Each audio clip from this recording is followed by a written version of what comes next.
Na ijulikane kama upo Mungu wa Eliya.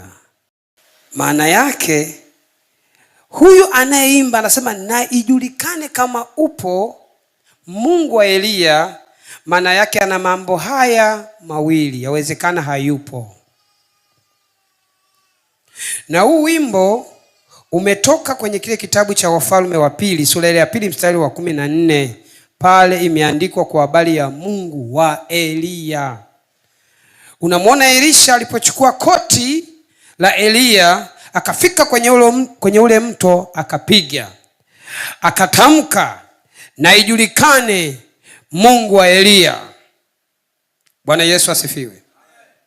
Lakini ukisoma kwenye Biblia, Mungu wa Isaka, Ibrahimu na nani? Na Yakobo. Yesu anaishi ndani yako.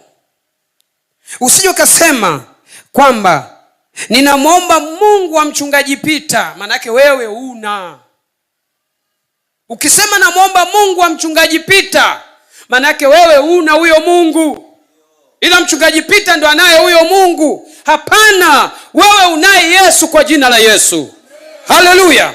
Kwa hiyo Mungu akathibitisha kupitia waimbaji na viongozi wote ambao tulikuwa tunaomba majibu haya.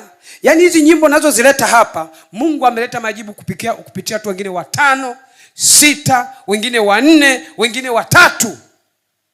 Mungu analeta huyu, anasema Yesu ameniambia hii nyimbo sio ya kwake, hii nyimbo sio ya kwake, hii nyimbo sio ya kwake, hii nyimbo sio ya kwake. Bado tukakaa wachungaji kuomba na kumwambia Mungu tujulishe usahihi. Yesu akatujulisha usahihi.